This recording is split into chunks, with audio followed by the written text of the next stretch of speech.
Film dimulai di suatu tempat di lab yang gelap, di mana seseorang telah disimpan dalam ruang krio. Ketika kita melihat monitor yang menyalakan mesin, terungkap bahwa pria tersebut telah tidur selama lebih dari 17 tahun. Saat itu, alarm mulai berbunyi di dalam ruangan dan ruang krio terbuka. Pria yang telah beristirahat selama hampir 2 dekade ini akhirnya bangun. Dia perlahan melihat ke sekeliling area, yang tampak seperti semacam bunker.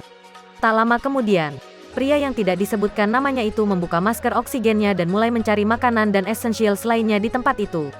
Tiba-tiba, monitor memperingatkannya bahwa tekanan di dalam bunker akan mencapai level berbahaya. Artinya dia harus segera mengungsi.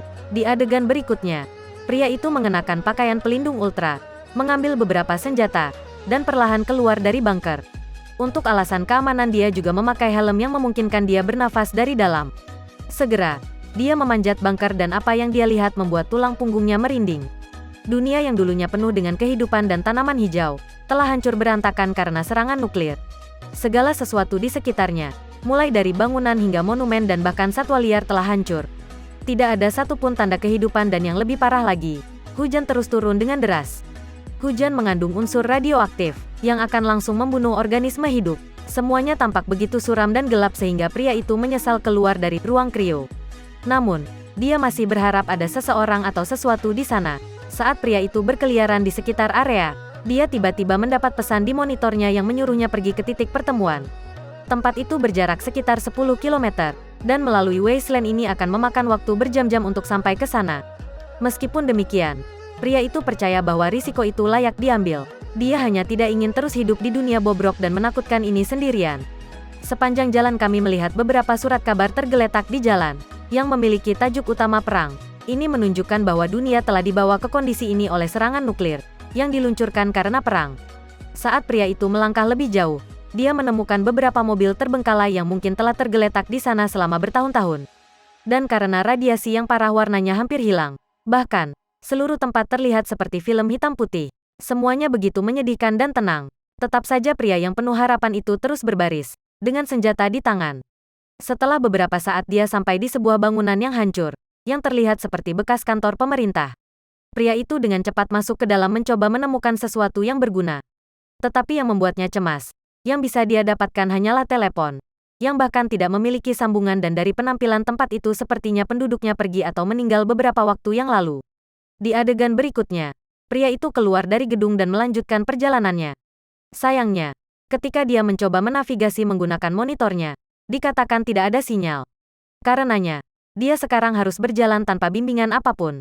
Pada titik ini dia tidak peduli apakah dia mati atau tidak. Dia hanya ingin berinteraksi dengan seseorang. 17 tahun yang panjang di dalam ruang krio, telah memakan korbannya. Saat dia bertanya-tanya dan perlahan maju ke depan, tiba-tiba monitornya berbunyi bip. Itu memberitahunya bahwa lingkungannya aman dan dia bisa menghirup udara di sini. Ini membuat pria itu sangat bahagia dan dia melepas helmnya. Lalu dia merasakan hujan sesuatu yang sudah lama tidak dia alami. Pria itu memastikan untuk menikmati setiap momennya. Karena tidak ada yang tahu apakah itu akan menjadi yang terakhir baginya. Tanpa makanan atau suplai air yang layak, pria itu bahkan mungkin tidak sampai ke titik pertemuan yang telah ditetapkan untuknya. Saat itu monitor berbunyi bip lagi dan kali ini, itu menunjukkan bahwa ada anggota tim di sekitarnya.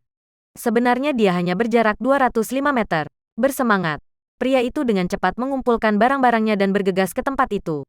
Dia sekali lagi berharap akhirnya bisa bertemu seseorang dan berbagi kesedihan dan kebahagiaannya dengan mereka.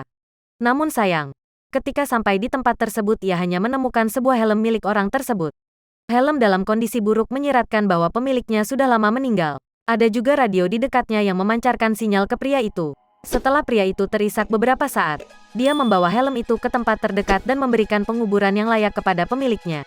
Bahkan di saat-saat seperti ini yang suram dan menghancurkan, pria itu memiliki sisa kemanusiaan dalam dirinya. Bahkan dia berlutut dan berdoa, berharap almarhum akhirnya bisa beristirahat dengan tenang. Setelah ini, dia bangun dan melanjutkan perjalanannya. Beberapa jam kemudian, pria itu berjalan ke bagian lain kota dan mencapai sebuah rumah yang hancur. Dia perlahan masuk ke dalam dan menemukan beberapa foto keluarga. Di sini terungkap bahwa rumah itu tidak lain adalah milik pria yang tidak disebutkan namanya itu sendiri. Dalam gambar kita bisa melihat istri tercinta dan anjing mereka, tapi sudah bertahun-tahun sejak mereka meninggal. Pria itu menatap gambar itu sebentar dan mulai menangis putus asa. Kemudian dia melanjutkan perjalanannya ke kota yang porak-poranda. Kami juga mendapatkan pemandangan udara dari tempat yang terlihat seperti pemandangan apokaliptik.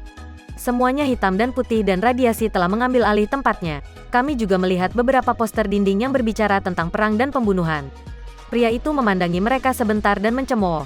Lalu dia memiliki makanan anjing yang mungkin merupakan makanan terakhir yang dia miliki jika dia tidak menemukan seseorang. Pria itu pun mencoba menjalani harinya secara normal dengan mencukur jenggotnya. Di tengah hujan lebat, dia mengeluarkan pisau cukur dan menggunakan pecahan kaca untuk mencukur dirinya sendiri.